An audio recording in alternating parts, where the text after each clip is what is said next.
Bonjour à tous et bienvenue aux patients atteints de syndrome de Gouge-Rojegren ou syndrome de Sjögren ou maladie de Sjögren. On verra ensemble comment il faut parler de ce syndrome ou de cette maladie. Donc, je suis Eric Achula, je suis professeur de médecine interne. Je coordonne un centre de référence pour les maladies auto-immunes systémiques rares au CHU de Lille. Et j'ai la chance, l'honneur d'être accompagné de Madame Françoise Pelé, qui est présidente de l'association des Gouge-Rojegren et autres syndromes secs. Je vous laisse vous présenter. Voilà, alors je suis Françoise Pelé, je suis présidente de la FGS depuis octobre 2018. Donc l'association est une association de la loi 1901 à but non lucratif et elle est créée en 1990.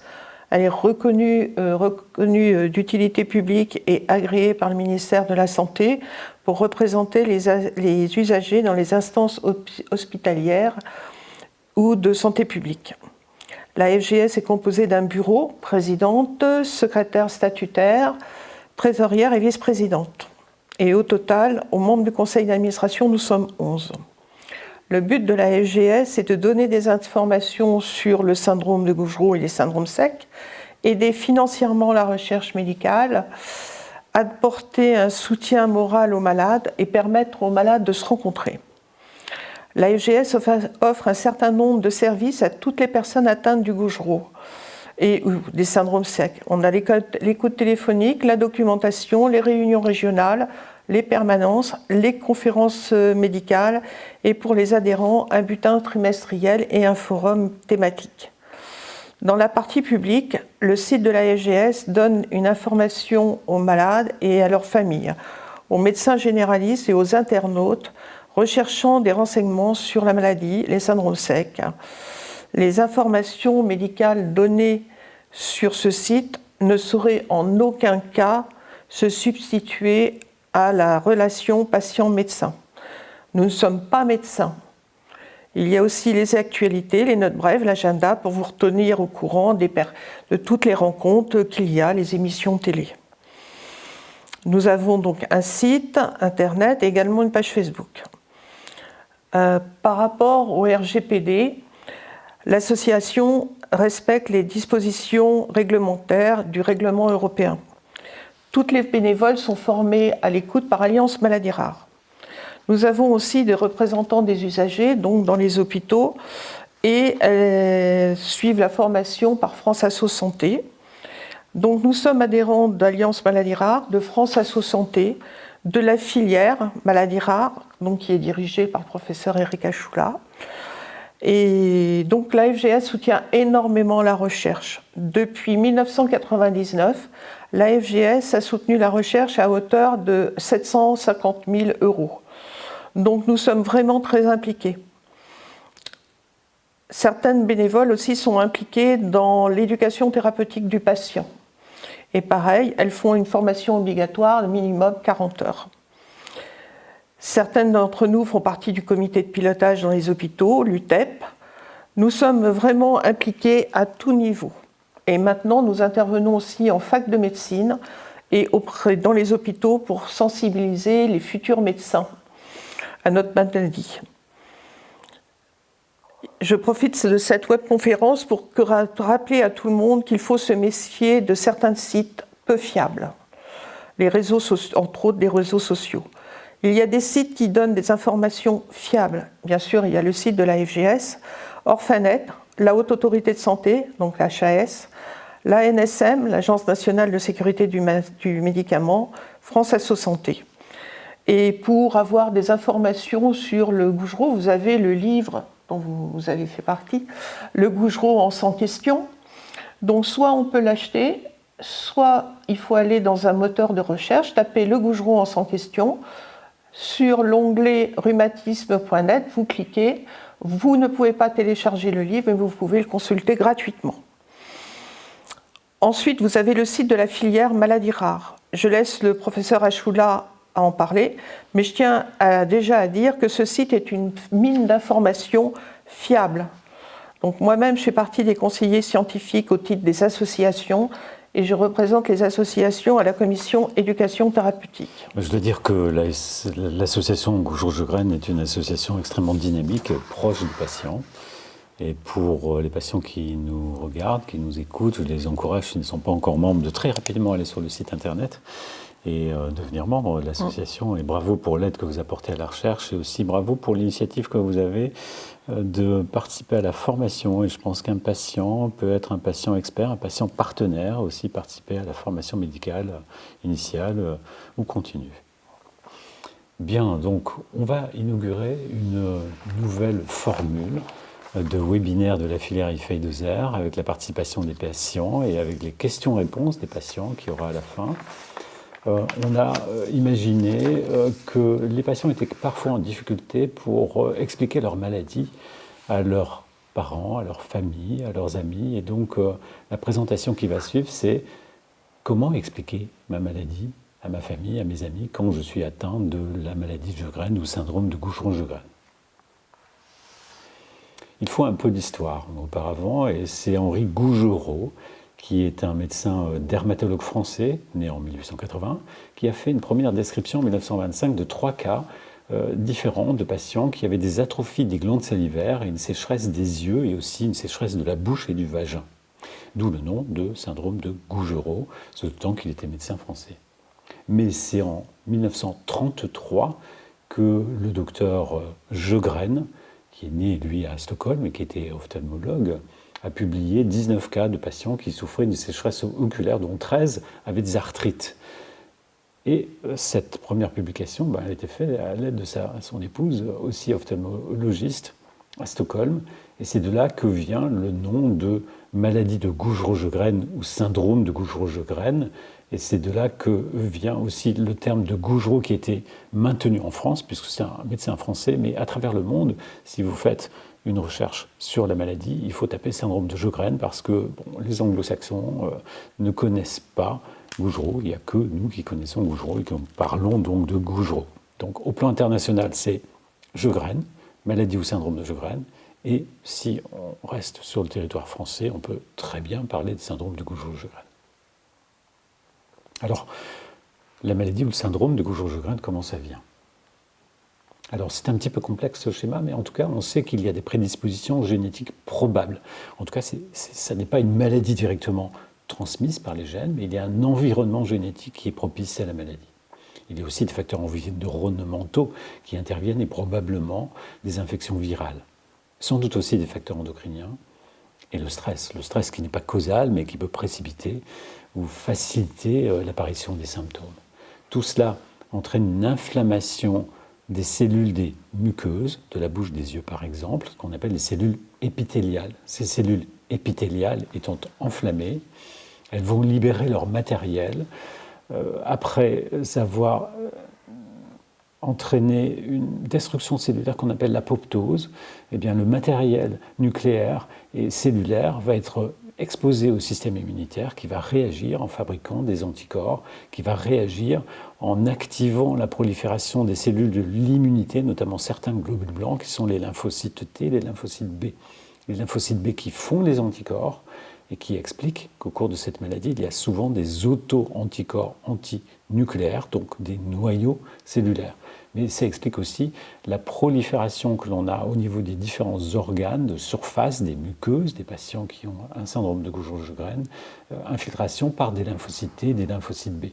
Et c'est ce qu'il y a par exemple dans les glandes salivaires. Et ceci explique que petit à petit, les muqueuses vont perdre leur fonction de sécrétion naturelle et vont s'assécher, et cela explique la sécheresse de la bouche, la sécheresse des yeux essentiellement. Alors quels sont les principaux symptômes de la maladie? Vous les connaissez parce que vous les vivez au quotidien. Mais il y a 2 grands groupes de syndrome de Goujour-Sjögren. Le grand groupe à gauche, ce sont les patients, 2 tiers d'entre eux, qui ont une inflammation des cellules épithéliales isolées, on appelle ça des épithélites chroniques, et ces patients souffrent de sécheresse, des muqueuses de la peau, mais aussi de fatigue, de douleurs articulaires et musculaires.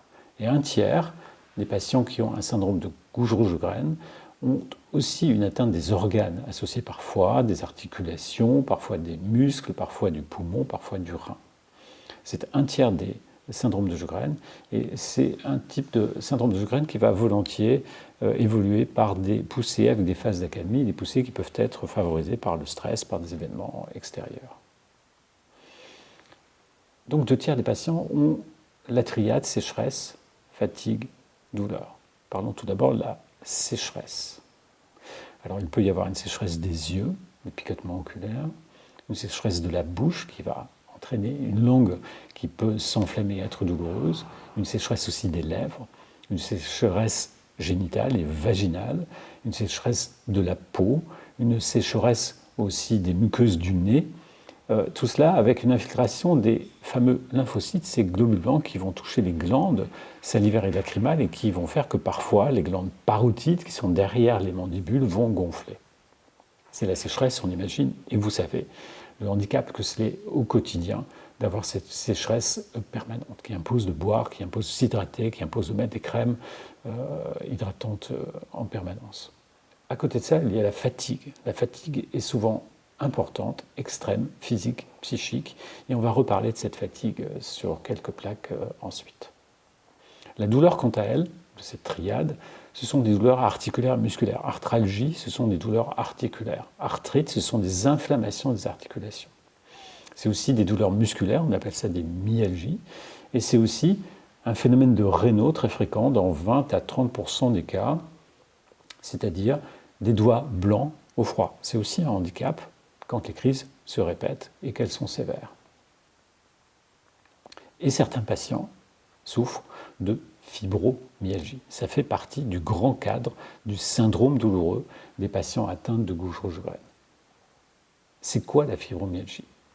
Eh bien, la fibromyalgie, c'est une douleur sur l'ensemble du corps, mais aussi particulièrement sur certains points du corps, des zones d'insertion tendineuse, comme vous le voyez sur ce schéma. Ça peut être à l'arrière de la tête, le haut du dos, ça peut être le haut des fesses, ça peut être les hanches, ça peut être au niveau des genoux, au niveau des coudes, ça peut être au niveau de la base du cou, du sternum. Il y a au total 18 points que le médecin va étudier avec une pression qui doit être normalement de 4 kg, c'est-à-dire que quand on appuie sur une table, l'ongle doit blanchir. Là, on atteint 4 kg. Si le patient a au moins 11 de ces 18 points, on parle de probable syndrome fibromyalgique. Ce syndrome, on peut aussi l'évaluer par un questionnaire, mais ce syndrome, c'est à peu près 1/3 des patients qui ont un syndrome de Gujeau-Sjögren. On peut l'évaluer par un questionnaire qui est celui-ci, qui est le questionnaire dit de FIRST. On peut donc faire un diagnostic à distance. C'est-à-dire, vous qui nous écoutez, est-ce que depuis au moins 3 mois, vous avez des douleurs dans les articulations, les muscles et les tendons ? Si c'est oui, eh bien, répondez aux questions suivantes. Mes douleurs sont-elles localisées partout sur l'ensemble de mon corps ? Oui, non. Mes douleurs s'accompagnent de fatigue générale permanente ? Oui, non. Mes douleurs sont comme des brûlures, des décharges électriques ou des crampes ? Oui, non. Mes douleurs s'accompagnent d'autres sensations anormales comme des fourmillements, des picotements, sensations d'engourdissement dans le corps ? Oui, non. Mes douleurs s'accompagnent d'autres problèmes de santé comme des problèmes digestifs, urinaires, des maux de tête, une impatience au niveau des jambes ? Oui, non. Et enfin, mes douleurs ont un retentissement important sur ma vie, en particulier sur mon sommeil, ma capacité à me concentrer, avec une impression de fonctionner au ralenti. Eh bien, si vous répondez oui à au moins 5 de ces 6 questions, c'est que vous avez sans doute une fibromyalgie. Et c'est 1/3 des patients avec syndrome de Gujeau-Sjögren. Alors la fibromyalgie, c'est quoi ? Eh bien, c'est essentiellement une diminution du seuil de la douleur, une diminution du seuil de sérotonine qui amène des zones sensibles, déjà chez une personne normale, d'insertion tendineuse, d'authentiques douleurs. Et ces douleurs sont chroniques et évoluent par poussée avec des accalmies plus ou moins importantes, souvent peu importantes. Tout cela, évidemment, a un impact sur la vie quotidienne. Fatigue, sécheresse, douleur au quotidien, eh bien, ça a des répercussions sur la vie sociale et professionnelle, avec parfois des difficultés d'intégration dans les équipes et puis des difficultés de relations familiales et avec les amis. Ça altère évidemment aussi la santé mentale, la santé physique, la vie sexuelle au quotidien et puis donc la vie personnelle en général. Et il faudra se préoccuper de tout ça pour la prise en charge. Et ça, c'est à expliquer à ceux qui vous entourent. Alors, quels sont les mécanismes de la fatigue dans le syndrome de Gujeau-Sjögren ? Les mécanismes de la fatigue, il n'y a jamais qu'une cause. Toutes les maladies chroniques s'accompagnent de fatigue, mais il y a souvent des causes liées au comportement, l'activité physique, l'activité professionnelle, le stress, les croyances, les émotions, tout cela participe à la fatigue.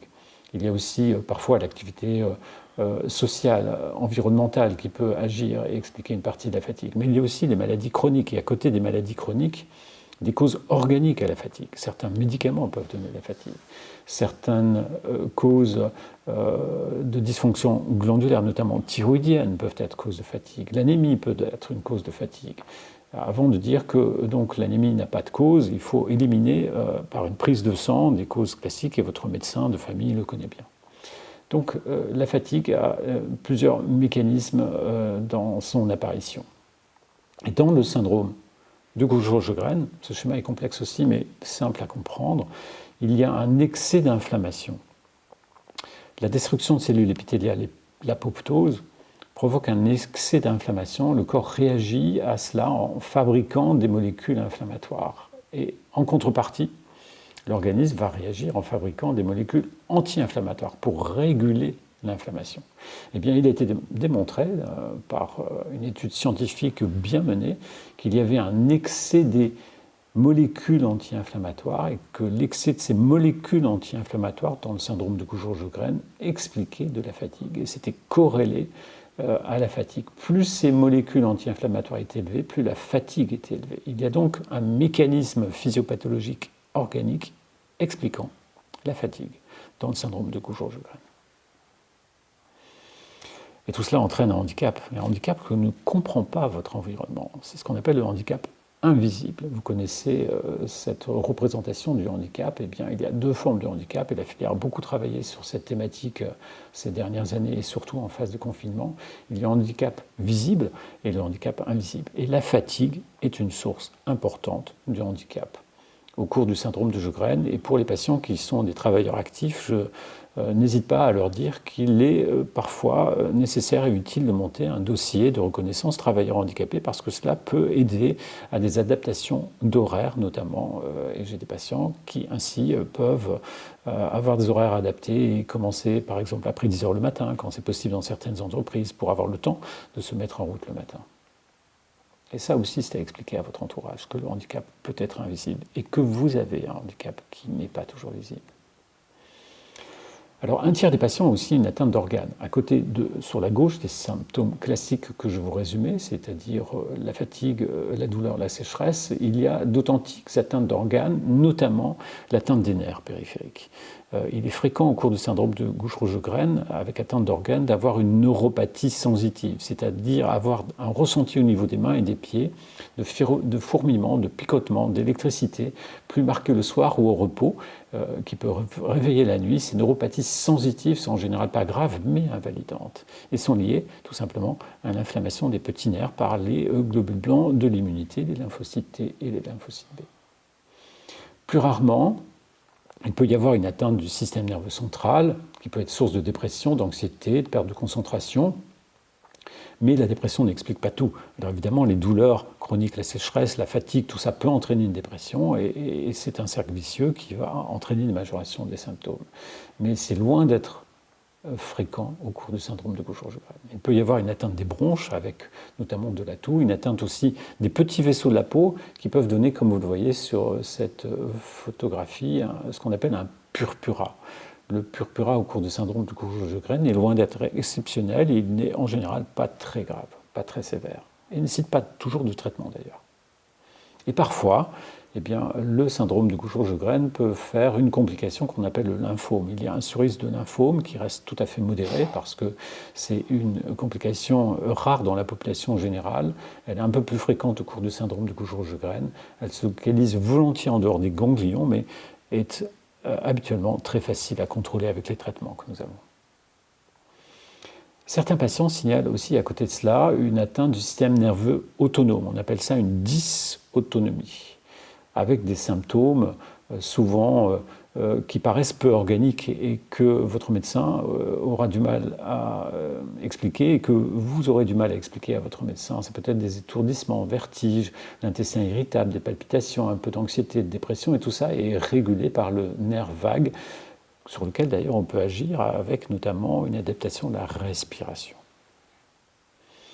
Quelle est la population concernée et quelle est la prévalence, la fréquence du syndrome de Gujereau-Sjogren?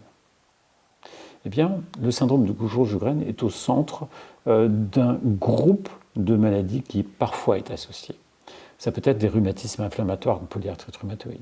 Ça peut être le lupus systémique, la sclérodermie, des myopathies inflammatoires. Ça peut être des maladies auto-immunes d'organes, par exemple des thyroïdites, des hépatites, la sclérose en plaques, la myasthénie. Mais le syndrome de Gujereau-Sjogren peut être isolé, sans aucune de ces maladies associées. Et dans ce cas, on parle de syndrome de Sjogren primaire ou syndrome de Gujereau-Sjogren primaire.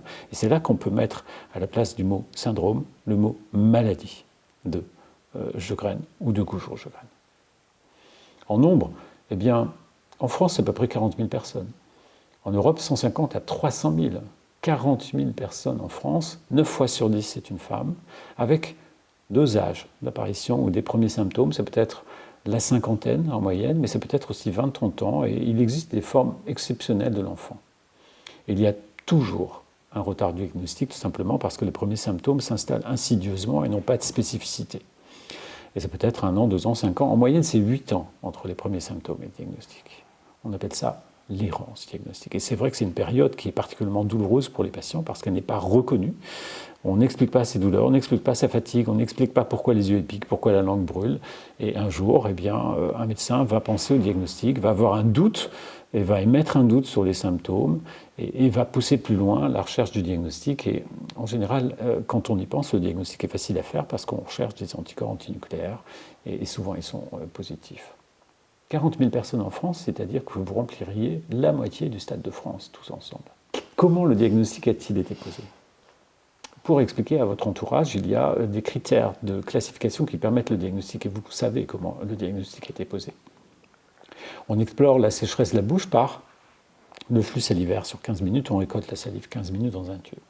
On explore la sécheresse des yeux parce que par les bandelettes de papier buvard, on appelle ça le test de Schirmer. Ceux qui portent des lentilles connaissent bien ce test, et vous qui êtes atteint de syndrome de Gujereau-Sjogren aussi. On fait une prise de sang, et c'est là qu'on met en évidence les anticorps. Alors les anticorps, c'est à peu près, c'est très variable d'une série à l'autre, mais 1/3 à 3/4 des patients ont des auto-anticorps, un excès d'immunité. Les cellules qui fabriquent les anticorps, les lymphocytes B, le font en excès. Et ces anticorps sont des anticorps dirigés contre les noyaux de cellules. On les appelle des anticorps antinucléaires, donc rien à voir avec la radioactivité, et particulièrement ciblant certaines protéines du noyau qui sont des protéines Rho, SSA ou ELA, SSB, d'où le terme d'anticorps anti-SSA ou anti-SSB. Et puis on fait aussi le diagnostic, parfois on doit aller jusqu'à le prélèvement d'une petite glande salivaire accessoire au niveau de la lèvre inférieure. Et vous avez sans doute eu déjà ce petit test, indolore habituellement, une petite anesthésie locale, on prend 2-3 glandes et on voit l'infiltrat des lymphocytes, des globules blancs de l'immunité dans ces petites glandes. Et bien avec ces critères, on peut établir le diagnostic de syndrome de Gujereau-Sjogren. Alors, les approches thérapeutiques, elles sont évidemment importantes parce que le tout n'est pas d'avoir posé un diagnostic, il faut une prise en charge, et la prise en charge, elle est multiple. Quand il y a une atteinte d'organes, on peut être amené à proposer des traitements corticoïdes, mais de plus en plus le moins possible. On peut être amené à proposer des traitements immunosuppresseurs, par exemple l'azatioprine, par exemple le cyclophosphamide, rarement, le mycophénolate mofétil, peut-être ce sont des noms qui vous disent quelque chose. Et puis, certaines biothérapies sont de plus en plus utilisées, notamment le rituximab, dans les formes sévères du syndrome de Gujereau-Sjogren, et d'autres médicaments. La recherche avance rapidement, et de très nombreux laboratoires actuellement évaluent des nouveaux médicaments dans le syndrome de Gujereau-Sjogren et qui sont très très prometteurs. Ensuite, il faut traiter les symptômes, c'est-à-dire qu'il y a un traitement pour tous les patients. On peut traiter les symptômes douleurs par les antidouleurs, parfois les anti-inflammatoires, mais pas trop. On peut traiter la sécheresse des yeux par les larmes artificielles, par les gouttes à la cyclosporine, par les coques sclérales, par les sprays aussi type aqualarme. On peut traiter la sécheresse buccale par les boissons répétées, c'est un des bons traitements. On peut aussi la traiter par les substituts salivaires. On peut aussi la traiter par des médicaments qui stimulent les sécrétions salivaires, les sialagogues, par exemple la pilocarpine, ou chlorhydrate de pilocarpine. Et puis il faut faire évidemment Attention aux médicaments qui assèchent les muqueuses, notamment les médicaments qui ont un tropisme pour le système nerveux central, antidépresseurs, anxiolytiques ou somnifères.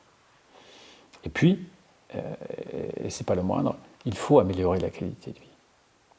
Parce que la maladie de Sjögren, avec l'ensemble de tous ces symptômes, provoque une fatigue chronique, un stress. Cette fatigue chronique, ce stress, accentue aussi les symptômes. Et pour accompagner le patient, eh bien, il faut savoir gérer le stress et trouver des solutions pour améliorer la qualité de vie, et il en existe. Il y a les thérapies complémentaires, il y a l'éducation thérapeutique du patient, et puis il y a le contact avec les associations de patients et l'association des Gougerot-Sjögren et syndrome SEC, évidemment. Parce que sachez que vous n'êtes pas seul, les associations sont là pour vous écouter, vous accompagner, vous conseiller, et vous apportent des informations fiables et récentes sur ce qui se fait en France et dans le monde d'ailleurs, dans le syndrome de Gougerot-Sjögren. Alors, les traitements complémentaires, la filière y a beaucoup travaillé ces dernières années. Vous trouverez sur le site de la filière un onglet sur la vie quotidienne et les traitements complémentaires, et vous trouverez et vous choisirez ce qui vous convient. Ça fait partie du traitement de toutes les maladies chroniques de choisir soit du yoga, de la sophrologie, du tai chi, de l'hypnose, des thérapies qui vont vous aider à contrôler le stress et apaiser l'esprit et votre corps. Il faut aussi avoir une alimentation saine et équilibrée. Il faut aussi avoir de bonnes conditions de sommeil. Et puis, il est recommandé d'avoir régulièrement une activité physique, mais une activité physique adaptée. Et chaque patient peut avoir une activité physique adaptée. Il y a des cours d'activité physique adaptée, il y a des coachs d'activité physique adaptée, parfois mis à disposition gratuitement par certaines mairies. Renseignez-vous auprès de votre mairie. Alors tout ça va aider à vous rebooster progressivement et vous redonner un peu plus d'énergie. Ça ne fera pas disparaître la fatigue qui, vous avez vu, a de multiples causes d'environnement, mais aussi donc causes organiques avec ces molécules anti-inflammatoires que votre corps fabrique pour contrôler l'inflammation. Et pour terminer, et pour en savoir plus, eh bien, trois sites sont incontournables et vous devez les connaître. Le premier site, c'est le site du PNDS Sjögren. Le PNDS, c'est quoi ? C'est le protocole national de diagnostic et de soins.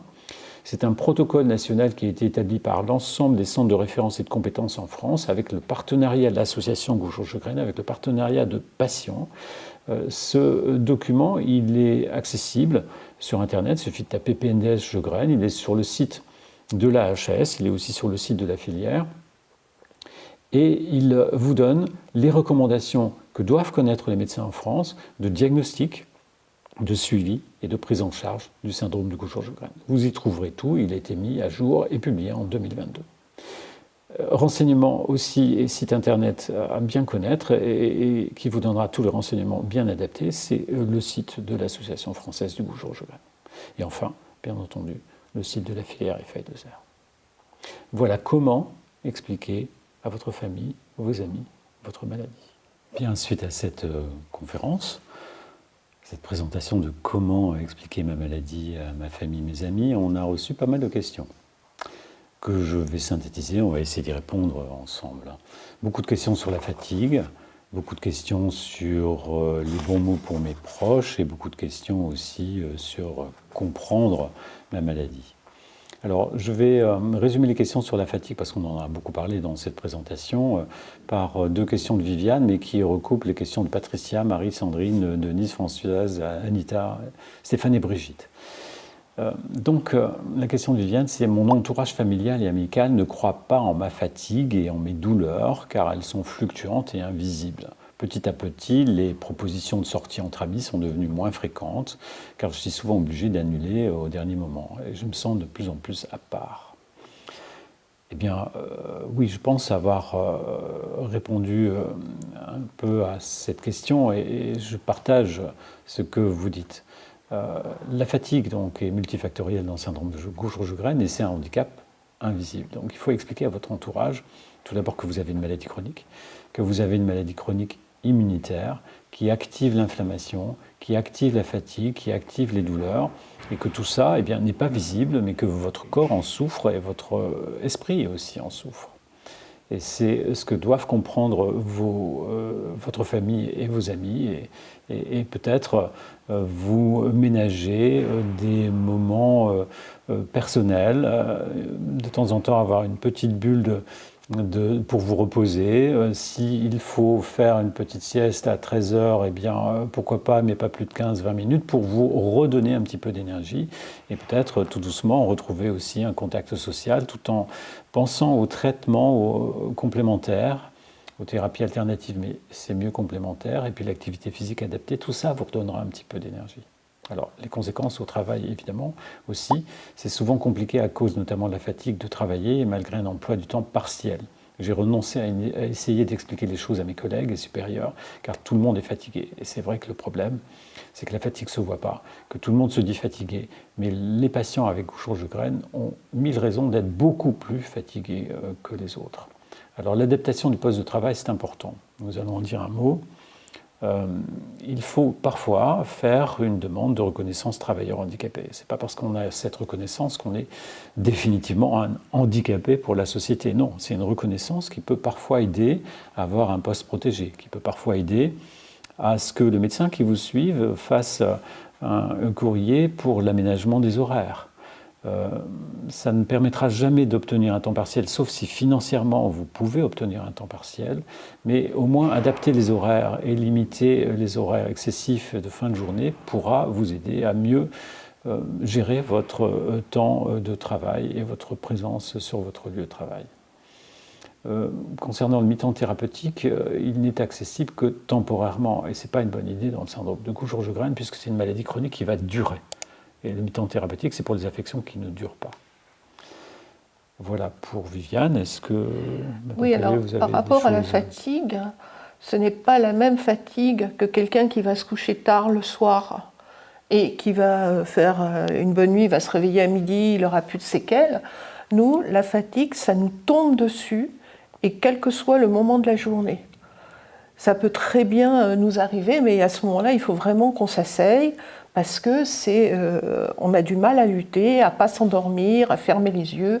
Ça, c'est personnellement, moi, je sais que ça m'est arrivé lors d'un repas simple. Mastiquer me fatigue et je m'endors. Alors, il est vrai qu'il ne faut pas avoir honte d'avoir besoin à un moment de sommeil. Et 10-15 minutes de sommeil peut recharger les batteries suffisamment. Et il ne faut pas lutter. Quand on a besoin d'un peu de sommeil, il faut le prendre. Et ça vous permettra peut-être de pouvoir reprendre le reste de la journée en forme. Brigitte dit difficile d'expliquer aux proches quand on fait tout passer sous la dépression. Alors, c'est vrai que quand on a une maladie chronique, des douleurs chroniques, une fatigue chronique, tout ça déprime, évidemment. Et après, on est parfois étiqueté dépressif. Mais non, c'est que dans les maladies chroniques, tout ce qui est douleur, fatigue, va altérer un petit peu la joie de l'âme, évidemment, et on peut avoir une tendance à avoir des idées un petit peu pas très joyeuses. C'est pas pour ça qu'on est forcément dépressif. Certains patients le sont, et là peuvent avoir besoin d'un traitement spécifique et un soutien spécifique, mais il faut dire aussi que dans les maladies chroniques, un accompagnement psychologique est utile, même s'il n'y a pas de dépression. C'est un suivi. Le stress, la fatigue, le mal-être physique et psychique doit parfois être accompagné par un spécialiste, tout en combinant les traitements complémentaires. Et c'est une solution aussi pour aller mieux. Après, toute une série de questions sur les bons mots pour mes proches. Alors j'espère avoir répondu à votre attente dans cette présentation. On me pose la question comment expliquer aux enfants. Alors ça, c'est un petit peu délicat et compliqué. Tout dépend peut-être de l'âge de l'enfant, bien sûr. Il y a un âge où on peut comprendre ce que sont les anticorps, ce que sont les cellules de l'immunité.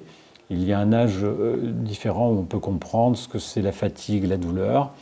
Je pense que pour les enfants et les petits-enfants, expliquer que on a une maladie du système immunitaire qui provoque des douleurs de la fatigue et que c'est traînant et que c'est chronique et qu'il faut donc ménager mamie si ce sont des petits-enfants ou maman si ce sont des enfants. Mais c'est vrai qu'il faut aussi que l'entourage familial soit sensibilisé à la maladie.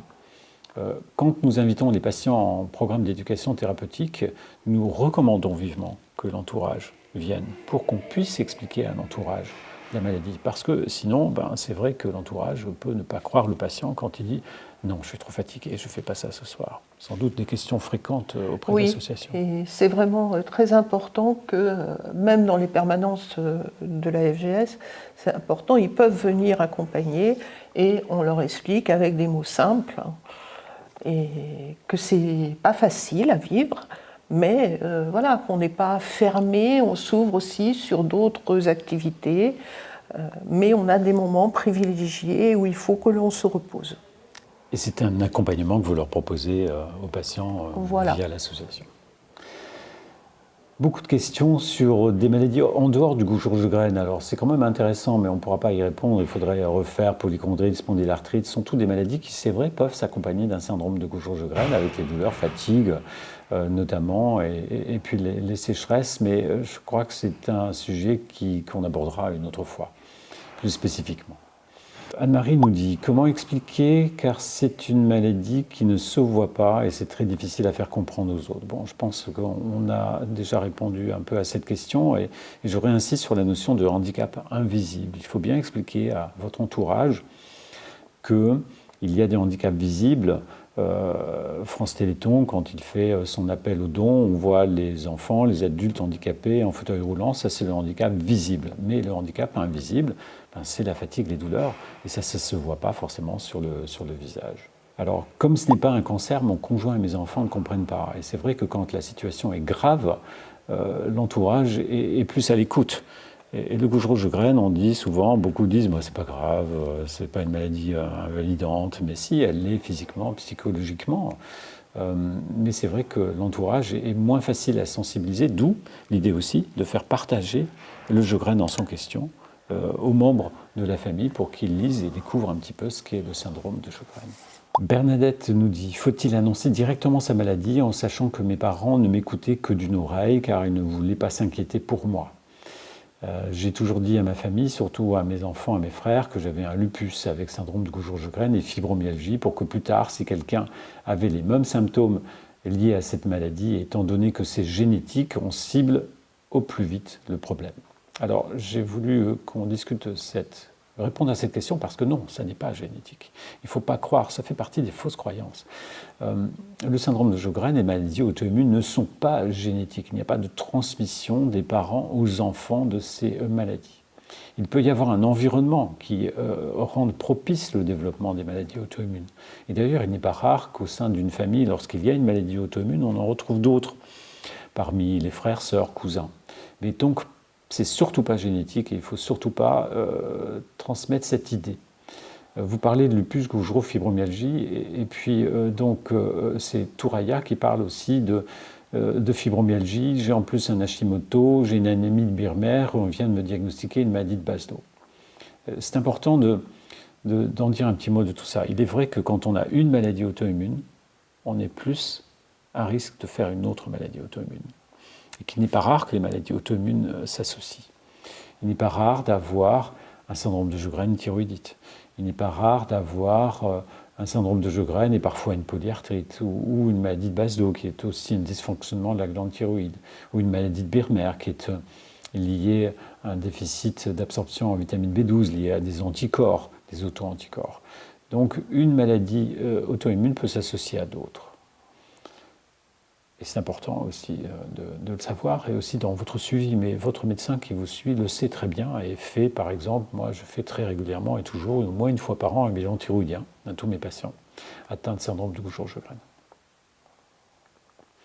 Autre question, ça concerne les avancées. Véronique nous demande, existe-t-il des avancées majeures dans la prise en charge du Goujon-Sjogren? Alors la réponse est oui, et à différents niveaux. Tout d'abord, des avancées majeures avec le plan maladies rares qui a été mis en place, 1, 2, 3 plans, à partir de 2004, ont permis d'individualiser et d'identifier en France des centres experts du Goujon et des maladies auto-immunes. Ça a permis aux patients d'avoir un repère dans leur région, à proximité, dans leur hôpital général ou CHU, de centres qui sont experts dans les maladies auto-immunes. Ces centres ont été identifiés et nommés par la DGOS, par le ministère. Donc ça, c'est une avancée majeure et bientôt, début 2023, il y aura la labellisation d'autres centres, nouveaux centres, pour mieux couvrir la cartographie nationale et apporter aux patients, à tous les patients atteints de Gouges-Rochegrène, eh bien, un centre expert à proximité de son domicile. Identifier un centre expert à proximité de son domicile. Donc ça, c'est une avancée majeure. Une autre avancée majeure, c'est le PNDS, le protocole national de diagnostic et de soins. C'est un référentiel pour votre prise en charge. Et la dernière avancée majeure, il y en a d'autres, hein, mais c'est les avancées thérapeutiques. C'est les essais thérapeutiques de ces dernières années. C'est les molécules innovantes qui arrivent et qui ont démontré dans des premières phases de développement leur grand intérêt. Et cet après-midi encore, on discutait pour la mise en place d'un nouveau protocole d'un médicament très prometteur qui a démontré dans des premières phases son intérêt et qu'on va développer. On appelle ça la phase 3, donc beaucoup plus élargie. Peut-être vous serez d'ailleurs sollicité par votre médecin référent pour ces essais. Et demandez-leur d'ailleurs à vos médecins référents s'ils participent à des essais thérapeutiques. Et vous, par votre action, vous participez aussi à la recherche. Alors, pas forcément la recherche sur les médicaments, parce que ça, c'est les industriels qui doivent le faire, mais c'est la recherche pour mieux connaître la maladie, mieux la prendre en charge. Voilà, donc nous avons des médecins qui nous soumettent des demandes de subventions. Donc nous étudions, nous demandons 2 avis à nos conseillers scientifiques. Bon, c'est la FGS qui a le dernier mot, mais nous avons besoin d'avoir leur avis. Et donc cette année, rien que pour 3 recherches, on a eu 3 fois 60 000 €. Et donc, entre autres, une recherche sur la fatigue. On ne connaît pas, bien sûr, les résultats, puisqu'il faut attendre, ça ne se fait pas du jour au lendemain. Mais c'est en cours. C'est en cours. Il y a beaucoup de recherches en cours. Donc ça bouge dans le syndrome de Gouges-Rochegrène. Caroline me dit, dans mon cas, nous dit, une maladie auto-immune est apparue soudainement, sûrement après un stress. Le stress peut être précipitant, mais pas causal. Puisque le corps s'attaque à lui-même, il doit pouvoir se soigner lui-même. Je crois au pouvoir de la volonté pour beaucoup de choses, mais là, elle ne suffit pas. Ben oui, c'est tout à fait clair. Alors, où en est la recherche? On en a parlé, et il y en a. Est-ce qu'on peut agir sur le mental pour la guérison? Ben, tout ça, c'est des thérapies complémentaires qui peuvent apaiser votre esprit, apaiser votre mental, et quand l'esprit est apaisé, le corps va mieux, incontestablement. Et j'ai une dernière question de Viviane qui me dit « Comment trouver un médecin traitant qui connaisse la maladie ?» ou qui veuille bien se renseigner sur la maladie. Tous les médecins généralistes consultés jusqu'à présent ne connaissaient pas ou minimisaient mes symptômes. Alors les médecins traitants de famille ne peuvent pas connaître les 6000 maladies rares, et il y en a plus que 6000. Le syndrome de Gouges-Rochegrène ou la maladie de Sjögren en est une de ces 6000. En revanche, quand un médecin de famille a un patient qui a une maladie de Gouges-Rochegrène, eh bien, demandez le Sjögren en son question. Moi, je donne volontiers 2 fascicules de Sjögren en son question à mes patients, au patient, et un deuxième pour son médecin de famille, pour qu'il apprenne à connaître cette maladie.